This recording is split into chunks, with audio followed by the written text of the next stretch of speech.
नमस्ते दोस्तों, आप सबका स्वागत है खौफ की दास्तान YouTube ऑडियो स्टोरी चैनल में। आज आप सुनने वाले हैं एक हॉरर कहानी भूख, जिसको लिखा है हेमेंद्र कुमार रॉय ने। तो चलिए सुनते हैं कहानी भूख। एक अजीबोगरीब घटना घटी है हमारे इस छोटे से गांव में। इससे पहले कभी ऐसी अजीबोगरीब असाधारण घटना नहीं घटी थी, लेकिन हाल ही में यहाँ इस घटना के घटने से चारों ओर अफरा तफरी मच गई है। भैरव गड़गड़ी एक तांत्रिक थे। सारा दिन सारी रात वो अपनी पूजा पाठ और तंत्र साधना में व्यस्त रहते थे। वो लोगों से ज्यादा मिलते जुलते नहीं थे, पर ना जाने क्यों वो मुझे बहुत पसंद करते थे। कभी कभार वो मेरे घर में आकर मुझसे बातचीत भी करते थे। भैरव की उम्र 50 साल के करीब था। रंग काला, दुबला पतला शरीर, पर वो बेहद लंबे थे। उनकी तरफ देखते ही सबसे पहले उनकी आंखों की तरफ ध्यान चला जाता था। उनकी आंखों को देखकर ऐसा लगता था जैसे कटोरी में घुसी हुई वो आंखें भैरव की नहीं बल्कि किसी और की है। ऐसा लगने का क्या कारण था ये मुझे पता नहीं, पर मुझे लगता था ऐसी रहस्यमय आंखें किसी इंसान की नहीं हो सकती। खबर मिला कि भैरव की अचानक मृत्यु हो गई है। मैं एक डॉक्टर हूँ। खबर मिलते ही मैं उसके पास जाने के लिए निकल पड़ा। उसकी लाश को निरीक्षण करने के बाद पता चला कि उसकी मौत दिल का दौरा पड़ने से हुआ है। मरते हुए उनकी आंखें खुली थी, वही रहस्यमय आंखें। अभी वो आंखें स्थिर है, पर लगता है कि जैसे उनमें अभी भी जान बाकी है। भैरव का कोई दोस्त या रिश्तेदार नहीं है। वो अकेले ही रहते थे, इसीलिए उनकी दाह विधि का काम मोहल्ले के लोगों को ही करना पड़ेगा। शाम के वक्त 5-6 लोगों को लेकर मैं भैरव के घर पर पहुंच गया। जिस कमरे में भैरव की लाश रखी थी, उस कमरे के दरवाजे को मैंने खुद अपने हाथों से ताला लगाया था। पर अभी उस कमरे के सामने आकर हमने देखा कि दरवाजा खुला हुआ है और वो ताला जमीन पर गिरा हुआ है। किसका काम हो सकता है ये? क्या किसी चोर का? इसके बाद हम लोग कमरे के अंदर जाकर हैरान हो गए। कुछ घंटे पहले ही मैंने जिस लाश का निरीक्षण किया था, वो अब और कमरे के अंदर नहीं है। हम लोगों ने घर के आसपास चारों ओर छानबीन किया, लेकिन लाश का कोई पता नहीं चला। ये कैसे हो सकता है? लाश तो खुद ब खुद उठकर दरवाजे का ताला खोलकर बाहर नहीं जा सकता। तो फिर क्या किसी ने लाश की चोरी की है? पर उसका क्या फायदा? इस घटना को लेकर कुछ दिनों तक यहाँ के लोग आलोचनाएं करने लगे। फिर धीरे धीरे सब इस बात को और भैरव को भूल गए। 3 साल बाद गांव में फिर से अफरा तफरी मच गई। लोगों के घर से बतख, मुर्गे, बकरी, बिल्ली, कुत्ते, यहाँ तक कि गाय भैंसे भी चोरी होने लगी थी। पुलिस को खबर देकर भी कोई लाभ नहीं हुआ। कौन चोरी करता है और इतने सारे जानवर को कहाँ छुपा कर रखता है, ये कोई नहीं जान पाया। गांव के लोग परेशान हो उठे इन घटनाओं से। गाय भैंस कीमती जानवर है, लेकिन बिल्ली, कुत्ते, इन सब की चोरी कौन और क्यों कर रहा है? अजीब रहस्य है। कुत्ते बिल्ली को लेकर चोर क्या करेंगे? बहुत सोचकर भी इन प्रश्नों का उत्तर नहीं ढूंढ पाया। उस दिन किताब पढ़ते पढ़ते बहुत रात हो गई थी।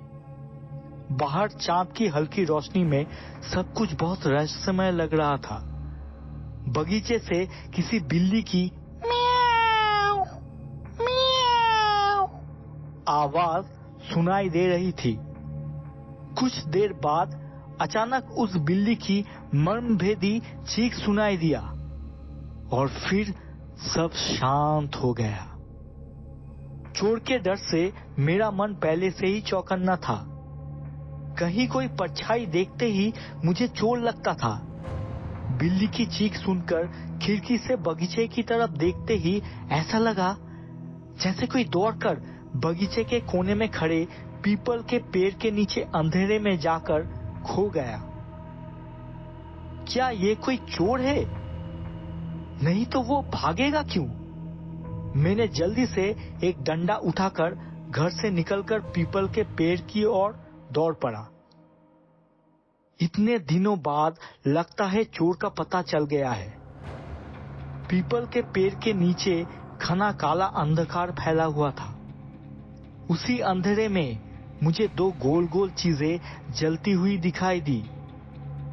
क्या ये उस चोर की आंखें हैं? कौन हो तुम? मैंने चिल्लाकर कहा। कोई उत्तर नहीं, पर वो आंखें हो या जो भी हो और चमकने लगी। डंडे को कस के पकड़कर मैं सावधानी के साथ आगे बढ़ने लगा। पैर आगे बढ़ाते ही अंधेरे के बीच से गूंज उठी किसी खूंखार जानवर की तरह गरजने की आवाज। कोई गुर्राते हुए बोल उठा, डॉक्टर, अब और आगे मत बढ़ना, चले जाओ यहां से, चले जाओ। मुझे पहचानता है। मैंने फिर पूछा, कौन हो तुम? कौन हो तुम? मैं भूखा हूं, मेरा और कोई परिचय नहीं है। तुम अंधेरे से बाहर निकलकर रोशनी में आओ, मैं तुम्हें देखना चाहता हूं।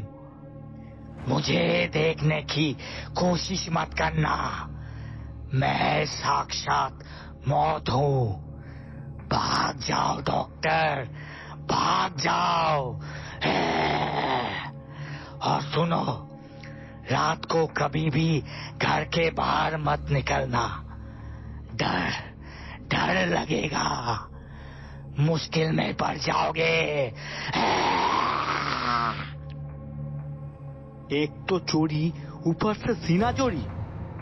मुझे डराने की कोशिश कर रहे हो? रुको, अभी तुम्हारी खबर लेता हूँ। ये कहकर मैं चिल्लाने लगा, अरे सुनो, चोर पकड़ा गया, अरे यहाँ चोर चोर, अरे यहाँ यहाँ।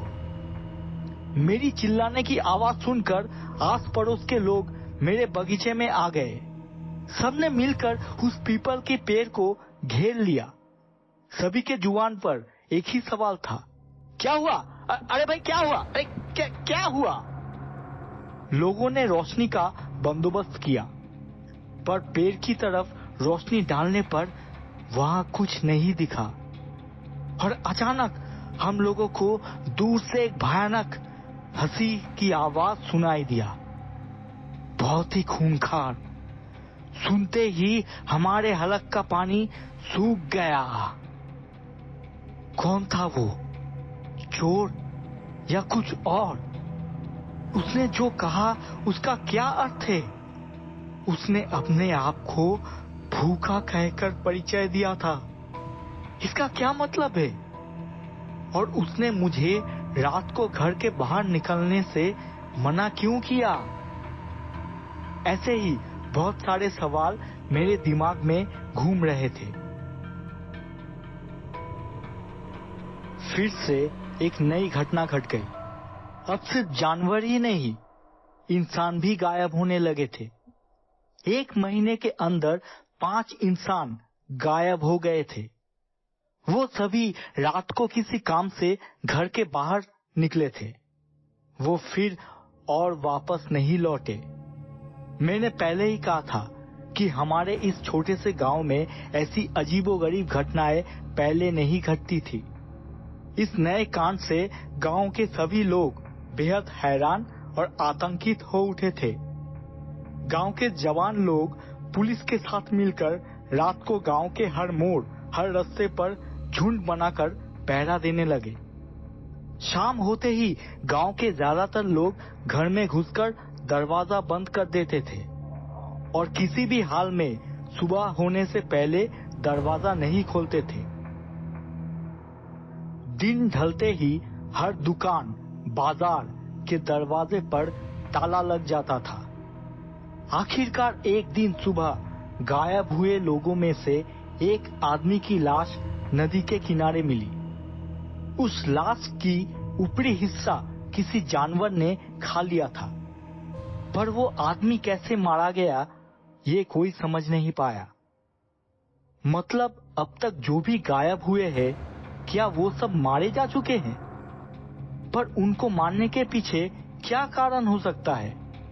जो गायब हुए हैं वो सब गरीब आदमी थे। पैसे के लिए उनको कोई नहीं मारेगा और उनका किसी के साथ कोई दुश्मनी भी नहीं थी। फिर आखिर हत्याकारी क्या चाहता है? क्यों मार रहा है वो उन्हें? मैं एक चिकित्सक हूं। मुझे हमेशा ही रात को रोगी देखने घर से बाहर निकलना पड़ता था, पर आजकल ज्यादा दूर जाना हो तो साथ में कुछ लोगों को लेकर मैं जाता था।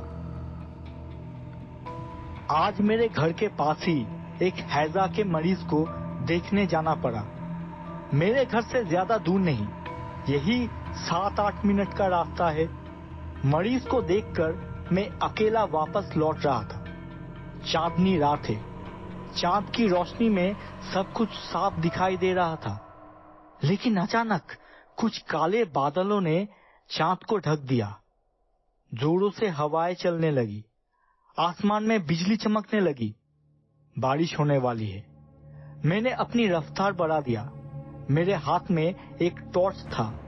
मैं उस टॉर्च को ऑन करके घर वापस लौट रहा था। अगर मुझे पता होता कि चारों तरफ ऐसा घना अंधेरा छा जाएगा तो मैं किसी को साथ में ले आता, पर अब देर हो चुकी है। अब किसी तरह घर पहुंच जाऊं यही बहुत है।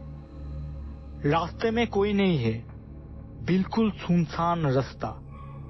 गांव में रास्ते के ऊपर स्ट्रीट लाइट की कोई सुविधा नहीं है। टॉर्च की रोशनी में आगे देखते हुए मैं सावधानी से आगे बढ़ रहा था। वो रास्ता एक सुनसान मैदान के बीच से होकर जाता है। उस मैदान के उस पार ही मेरा घर है। मैदान के बीचों बीच एक छोटा सा तालाब है। उसी के किनारे कुछ घने पेड़ है। उस तालाब के पास पहुंचकर मेरे शरीर के रोंगटे खड़े हो गए। मुझे मन ही मन किसी अनहोनी का डर सताने लगा।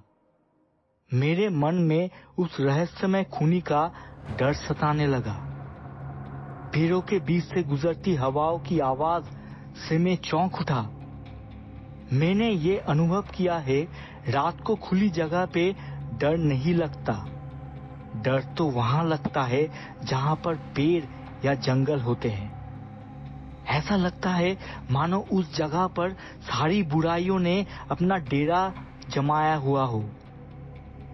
घने पेड़ों की आड़ में जैसे प्रेतात्माएं घात लगाकर बैठी हो। अंधेरे की आड़ में प्रेत लोक के प्राणी इहलोक के प्राणियों के खिलाफ जैसे साजिश रच रहे हो। अंधेरी रात, आसमान में बादल का डेरा और एक सुनसान मैदान।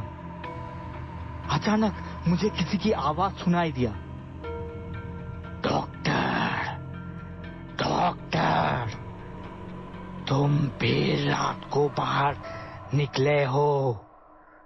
मेरा दिल जोरों से धड़क उठा। मैंने खौफ भरी आवाज में पूछा, कौन? भूखा, भूखा, बहुत भूख है मेरी। मांस चाहिए, मांस, खून, ताजा खून चाहिए। दे सकते हो तुम? हाँ हाँ।